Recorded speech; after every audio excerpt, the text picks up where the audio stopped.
Hello Haziq, once again a very good morning to you. Welcome to our maths class जिसमें हम लोग पढ़ रहे हैं अपना चैप्टर अलजेब्रिक एक्सप्रेशन.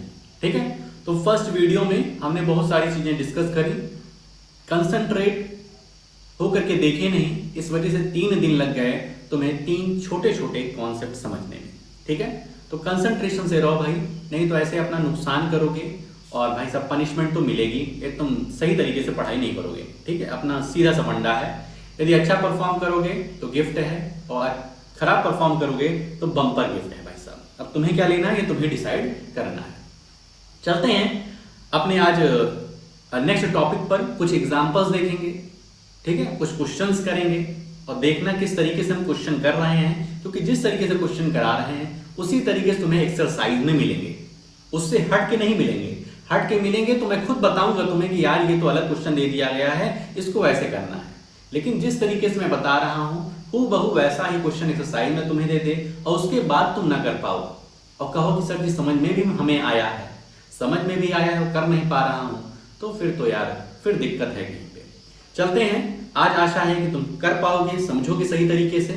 चलते हैं अपने पीपीटी पर, पीडीएफ पे जो भी है. ठीक है, आ जाओ फटाफट. Algebraic expression. ठीक है, तो सबसे पहला अपना जो एग्जाम्पल 1 अपने सामने आता है वो कुछ इस प्रकार है. Identify in the following expression terms which are not constant. Terms which are not constant. अब देखो यहां पर तुम्हें कई सारे क्वेश्चन दिए हैं, एक ही क्वेश्चन नहीं दिया हुआ है, कई सारे क्वेश्चन दिए हैं. देखो पहला क्वेश्चन xy+4 है. कैसे जान गए सर? क्योंकि यहां कॉमा देखो लगा है भाई, कॉमा लग गया तो ये अलग अलग क्वेश्चन हो गए. अब यहां देखो कॉमन लगा है तो ये एक लंबा सा क्वेश्चन हो गया, ये एक लंबा सा क्वेश्चन हो गया. कॉमा जहां पे लगे वहां पे क्वेश्चन अलग हो जाता है. ठीक है, नहीं तो कॉमा वामा तुम देखते नहीं हो, सबको एक साथ करके रख देते हो, तो ये गलत बात है. तो पहला क्वेश्चन हमारे सामने क्या है, xy+4. अब तुमसे कहा जाए कि इस एक्सप्रेशन में कितने टर्म हैं? 2 टर्म है. कितने टर्म है? 2 टर्म है. एक टर्म है xy और दूसरा टर्म है 4. कैसे जानते हो सर की टर्म? तो भाई साहब प्लस अगर लगा है, अगर माइनस लगा है तो इसका मतलब 2 लोग हो गए. प्लस लग गया मतलब 2 लोग जुड़ रहे हैं. समझ में आ रहा है? 2 लोग आए तभी तो यहां प्लस लगा. अगर ये प्लस ना लगा रहता, xy सिर्फ रहता तो वो एक टर्म रहता. हमें बताना क्या है यहां पर? क्वेश्चन वापस से पढ़ते हैं. Identify in the following expression terms which are not constant.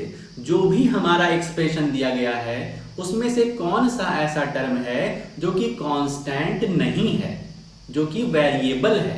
तो हम देख रहे हैं कि ये वाला तो +4 जो है वो कांस्टेंट है, जो 4 है हमारा ये क्या है? कांस्टेंट है. xy क्या है? कांस्टेंट नहीं है. तो यहां पर 2 क्वेश्चन पूछा है. सबसे पहले हमें बताना है कि कौन सा कांस्टेंट नहीं है और दूसरा उनका न्यूमेरिकल कोफिशिएंट बताना है. तो हम यहां लिखेंगे xy, आंसर में सॉल्यूशन में इस तरीके से लिखेंगे. नीली पेन ले लेते हैं. xy is not a constant. xy हमारा क्या है? कांस्टेंट नहीं है. और इनका न्यूमेरिकल कोफिशिएंट देना है हमें. तो xy का न्यूमेरिकल कोफिशिएंट, xy का न्यूमेरिकल कोफिशिएंट मतलब होता है xy के आगे कौन सा नंबर लगा हुआ है. तो कोई नंबर अगर तुम्हें xy के आगे नहीं दिख रहा है इसका मतलब 1 है. क्योंकि किसी भी नंबर, किसी भी अलजेब्रा में जैसे a का मल्टीप्लाई 1 में करोगे तो a ही तो आएगा. ये 1 क्या होता है? इसी में छुप जाता है.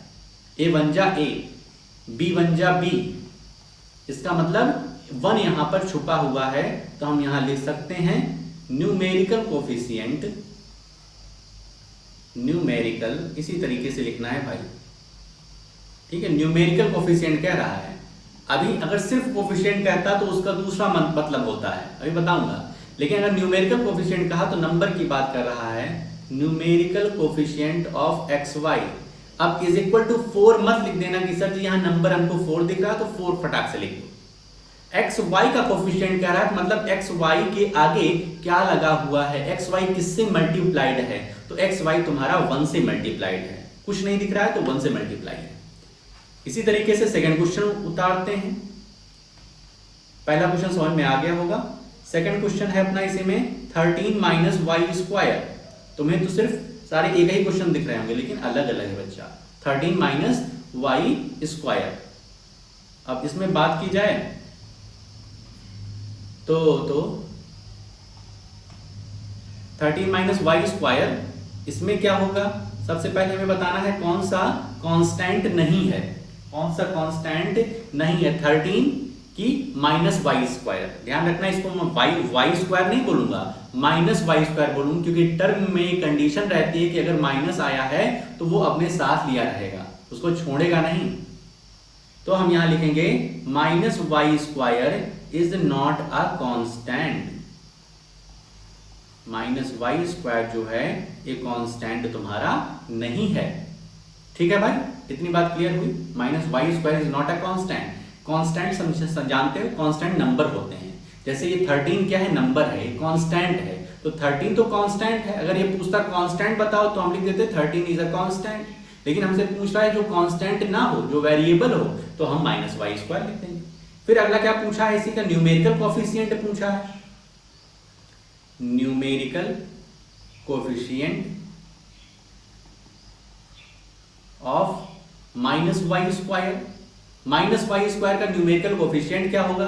तो आगे किसी से मल्टीप्लाई नहीं दिख रहा है, इसका मतलब 1 से मल्टीप्लाई है और माइनस लगा हुआ है तो हम -1 लिख देंगे। यहां पर सिर्फ वाई स्क्वायर होता तो न्यूमेरिकल कोफिशिएंट 1 होता, लेकिन माइनस लगा हुआ है तो न्यूमेरिकल कोफिशिएंट क्या होगा? -1 होगा। ठीक है। इसी तरीके से तीसरा क्वेश्चन क्या है? 13 माइनस वाई। तीसरा क्वेश्चन इसी में है अपना 13 माइनस वाई। वही चीज है, सबसे पहले बताना है कि कांस्टेंट कौन सा नहीं है, नॉट अ कांस्टेंट। तो इसमें हम देख रहे हैं माइनस वाई एक टर्म है, minus Y is not a constant term. Constant होता है, कांस्टेंट होता है, not a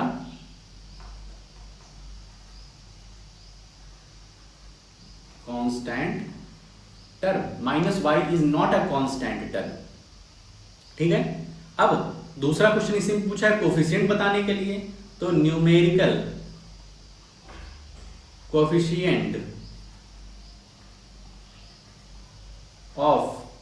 coefficient of minus Y equals to 1 नहीं -1 होगा। ठीक है। y के आगे कोई नंबर तुमको दिख नहीं रहा है, y के आगे नंबर कोई दिख नहीं रहा है मल्टीप्लाइड जो हो, ये नहीं कि 13 सब दिख तो रहा है, वो 13 इसमें माइनस में है, 13 इससे सब्ट्रैक्ट हो रहा है। ठीक है। लेकिन y से जो मल्टीप्लाइड में हो तो y से कुछ नहीं दिख रहा तो 1 होगा, और माइनस लगाओ तो -1 होगा। इसी तरीके से बच्चा थर्ड हो गया है। अच्छा, एक और क्वेश्चन है 13 minus Y plus 5y square. इसके अंदर पूरा क्वेश्चन नहीं लिखा भाई मैंने। ठीक है। इसमें प्लस 5y स्क्वायर भी है, प्लस 5y स्क्वायर भी है। 13 minus Y plus Y 5y square. तो अगर तुमसे पूरा चेंज हो जाएगा आंसर। सबसे पहले कह रहा है कौन सा कांस्टेंट टर्म नहीं है, तो सबसे पहले अपने आप से पूछो कि इस एक्सप्रेशन में टर्म कितने हैं। इस एक्सप्रेशन में टर्म कितने हैं? तुमको 3 टर्म दिखेंगे, एक 13 दिख रहा है, एक -y दिख रहा है और एक 5y स्क्वायर दिख रहा है। इसको प्लस 5y स्क्वायर नहीं बोलेंगे, 5y स्क्वायर बोलेंगे। क्या होगा? 5y square. तुम्हारा मन है बोलने का तो बोल लो भाई साहब, तुम्हारी मर्जी। प्लस चाहो तो बोलो, चाहो तो ना बोलो, लेकिन माइनस जरूर बोलना। तो ये क्वेश्चन है 13 minus Y plus 5y square. कह रहा है कि इसमें बताओ कि कौन सा कांस्टेंट टर्म नहीं है। कौन सा कांस्टेंट टर्म नहीं है? एक तो ये -y वाला कांस्टेंट नहीं है और एक तुम्हारा ये 5y स्क्वायर कांस्टेंट नहीं है। अगर उसमें किसी भी टर्म में तुमको अल्फाबेट्स दिख जाएं, किसी भी टर्म में तुमको वेरिएबल दिख जाएं, तो वो फिर कांस्टेंट नहीं, वो वेरिएबल होता है। तो यहाँ पर 2 तुम्हारे टर्म नॉट अ कांस्टेंट है, -y and 5y square is not a constant term, not a constant term.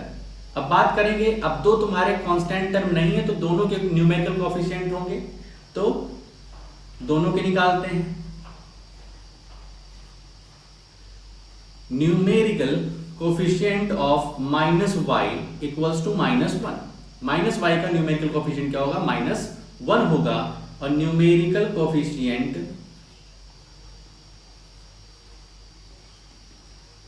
Of 5y square, 5y square है मतलब y स्क्वायर के आगे कौन सा नंबर दिख रहा है? तो तुमको 5 दिख रहा है, तो यहां पर 5 लिख देंगे। अगर नहीं दिखता, कोई नंबर ना दिखता, तब 1 लिखा जाता है।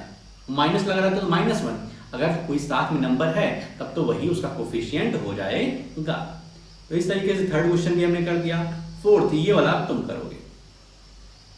ये फोर्थ में इस क्वेश्चन को लिख करके 4p² क्यों -3pq² + 5, ठीक है। ये तीन क्वेश्चन जैसे हमने बताया है उसी तरीके से वाला क्वेश्चन है। तो बहुत ही शानदार तरीके से, बहुत ही कंसंट्रेट होकर के ये क्वेश्चन करना है। अगर 3 समझ में आ गए हैं तो चौथा कर लोगे। इसके बाद कह रहा है अगला question, example number 2, what are the coefficient of x in the following expression. ठीक है, तो हम एग्जांपल नंबर 2 का ए बताएंगे, एग्जांपल नंबर 2 का बी तुम्हें करना पड़ेगा।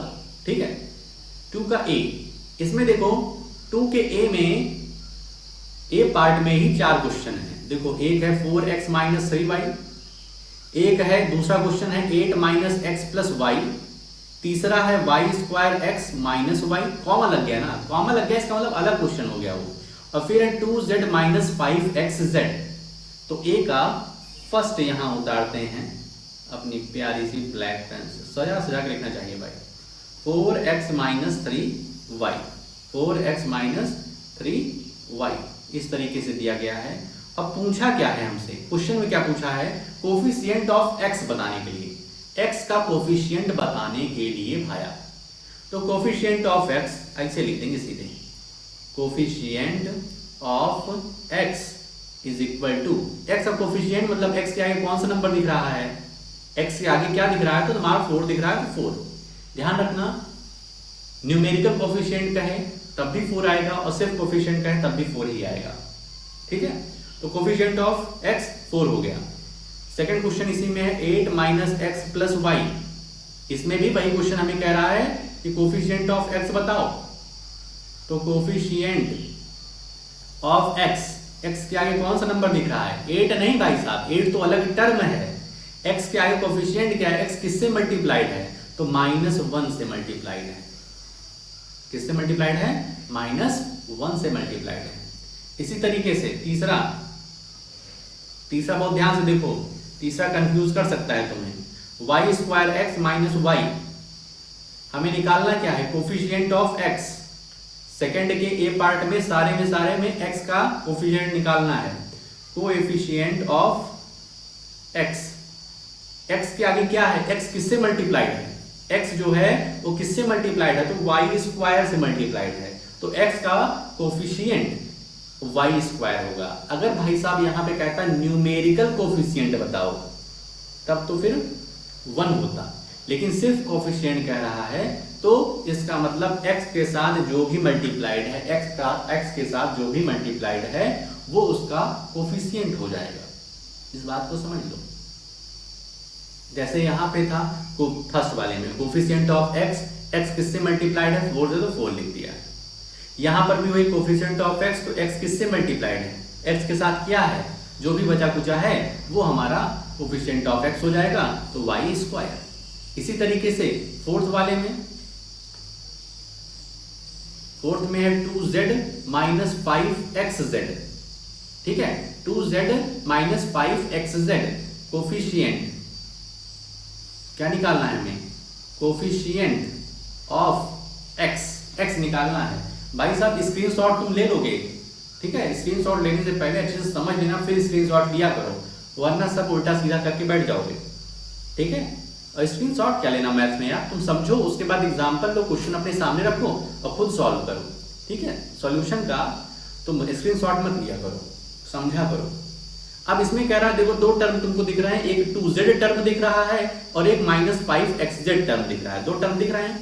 अब कोफिशिएंट ऑफ x कह रहा है, तो x यहीं पे है। अब इसका कोफिशिएंट क्या होगा? तो x के साथ किसका मल्टीप्लाई हुआ है, -5z का मल्टीप्लाई हुआ, सिर्फ -5 का नहीं, -5z का मल्टीप्लाई हुआ है।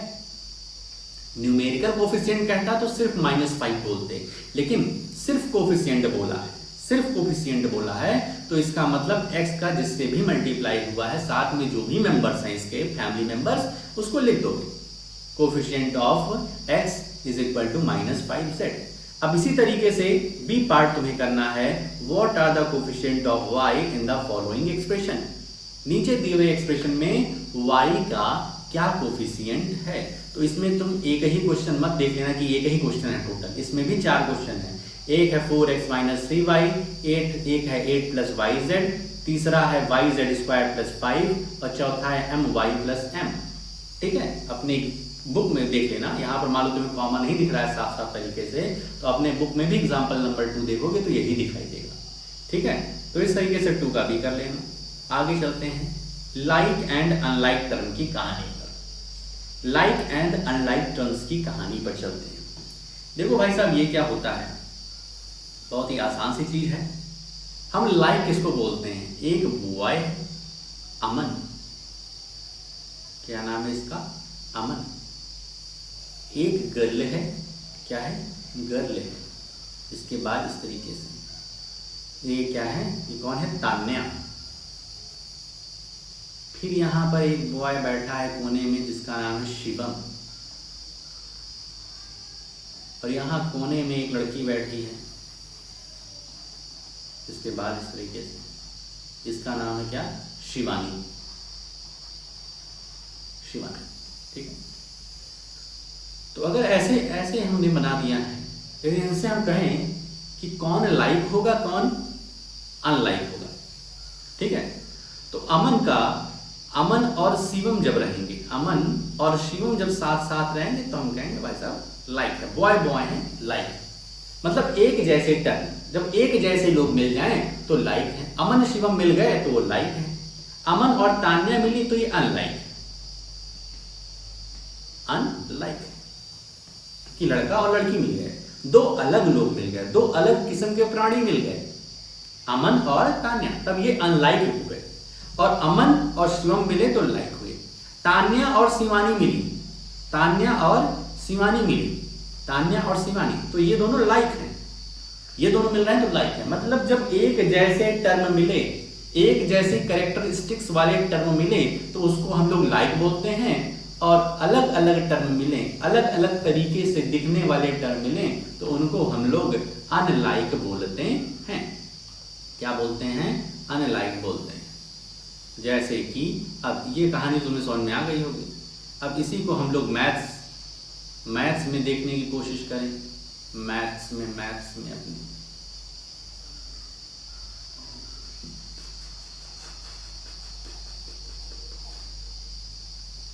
मैथ्स में देखने की कोशिश करें अगर हम, जैसे कि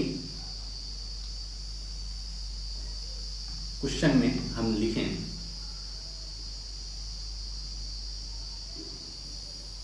x, एक पास x है और दूसरे के पास 3x है, x और 3x।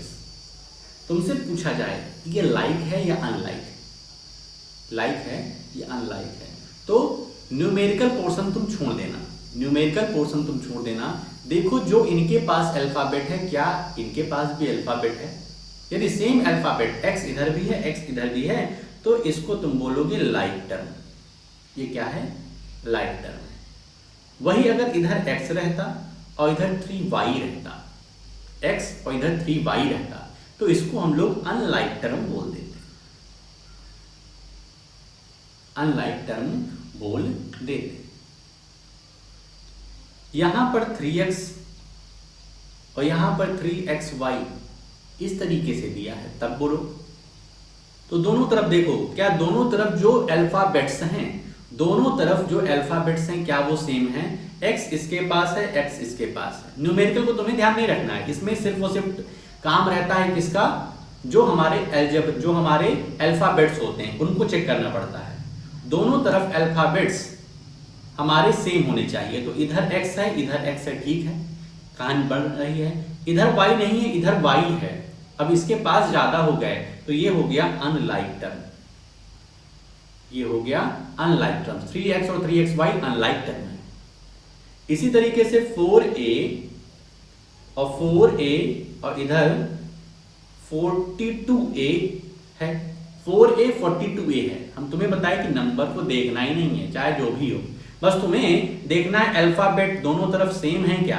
तो इधर भी तुम्हारा a है, इधर भी a है तुम्हारा, तो ये लाइक टर्म होंगे, लाइक टर्म। अगर तुम्हारा है 3a और इधर है 5a स्क्वायर, 3a और 5a स्क्वायर, आप बताओ भैया क्या ये अनलाइक है या लाइक है? तो तुम कहोगे न्यूमेरिकल से तो हमें नंबर से तो मतलब नहीं है, हमें मतलब है किससे? अल्फाबेट से। इधर अल्फाबेट a है लेकिन इधर अल्फाबेट a तो है लेकिन a का स्क्वायर है, मतलब 2 बार a आया है। तो क्या सर ये लाइक होगा? बिल्कुल नहीं होगा, ये होगा अनलाइक, क्योंकि एक तरफ a सिर्फ एक बार आया है और दूसरी तरफ a 2 बार आया है, तो ये अनलाइक टर्म हो गया। समझ में आ रहा है? लाइक टर्म क्या होता है भाई साहब? दोनों तरफ लाइक लाइक हो, दोनों तरफ एक जैसे टर्म हो, दोनों तरफ एक जैसे टर्म हो, और वो भी टर्म में सिर्फ और सिर्फ हम लोग अल्फाबेट्स देखते हैं, जो वेरिएबल है, कांस्टेंट की बात नहीं है, कांस्टेंट को छोड़ देते हैं। ठीक है, तो लाइक टर्म की डेफिनेशन क्या हो जाएगी? Terms which contain same algebraic expression. Like term की डेफिनेशन यदि कहा जाए, लाइक टर्म की डेफिनेशन लिखने के लिए तुमसे कह दिया जाए तो हम क्या लिखेंगे? Terms which contain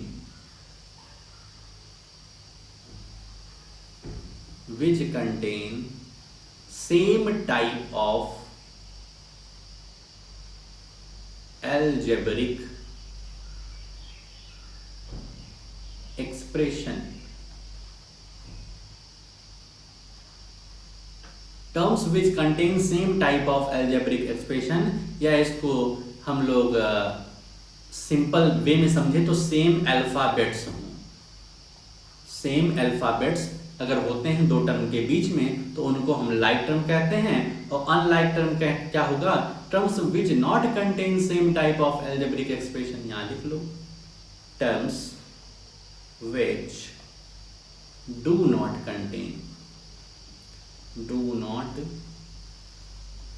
contain same type of algebraic expression.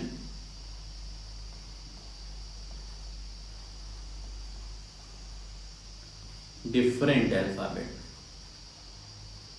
Alphabets होंगे तो फिर वो क्या हो जाएगा? अनलाइक टर्म हो जाएंगे। जैसे यहां पर है a, यहां पर इधर तो a है लेकिन इधर a 2 बार आया हुआ है तो अनलाइक हो गया, एक ही बार आना चाहिए था। ठीक है, अब इसके बाद ट्राई दिस दिया है, ट्राई दिस में का सवाल देखते हैं क्या है। Group the like terms together from the following. अब यहां पर कई सारे क्वेश्चन दिए गए हैं, ठीक है, कई सारे क्वेश्चन। देखो 12x पहला है, दूसरा सिर्फ 12 है, तीसरा -25x है, और फिर -25 है, -25y है, फिर 1 है, फिर x है, फिर 12y है, फिर y है। अब हमको क्या करना है? ग्रुप करना है लाइक टर्म को। तो पहला हम लिख लेते हैं 12x। ठीक है, पहला हम लोगों ने लिख लिया 12x। अब 12x की तरीके से और कौन से नंबर हैं और कौन से टर्म हैं, अब तुम्हें देखना पड़ेगा। ऐसे टर्म जिसके पास x सिर्फ हो, सिर्फ x हो। तो 12x के पास x है, उसके पास 12 के पास तो x नहीं, -25x इसके पास x है, ये भी इसी ग्रुप में आ जाएगा।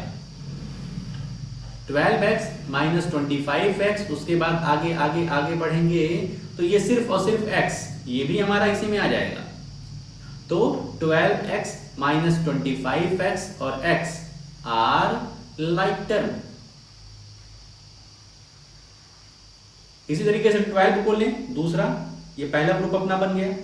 दूसरा ग्रुप 12 को लें, अब सिर्फ और सिर्फ कांस्टेंट लेते चलें, 12 और ये -25, ये 1, बस आर लाइक टर्म। ये क्या है सब? ये आप एक साथ क्या सब लाइक टर्म है, क्योंकि देखो ये भी कांस्टेंट, ये भी कांस्टेंट, ये भी कांस्टेंट, इसके पास भी x, इसके पास भी x, इसके पास भी x। ठीक है, अब y वाला देख लेते हैं, -25y और 12y, और एक और है सिर्फ y आर लाइक टर्म। समझे भाई किस तरीके से कर रहे हैं? लाइक टर्म मतलब होते हैं एक जैसे दिखने वाले। अब जैसे देखो 25y है और 12y है, y है, ये सब एक जैसे तो हैं, इनके पास सेम अल्फाबेट है। अगर सेम अल्फाबेट है तो वो लाइक टर्म, डिफरेंट अल्फाबेट हैं तो वो क्या होंगे? Unlike term.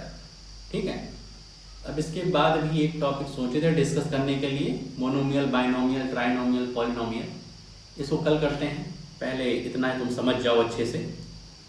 ठीक है, नहीं तो कुछ ज़्यादा हो जाएगा फिर दिक्कत बन जाएगी। ठीक है, तो जितना पढ़ा दिया हूँ इसको अच्छे से समझ लो।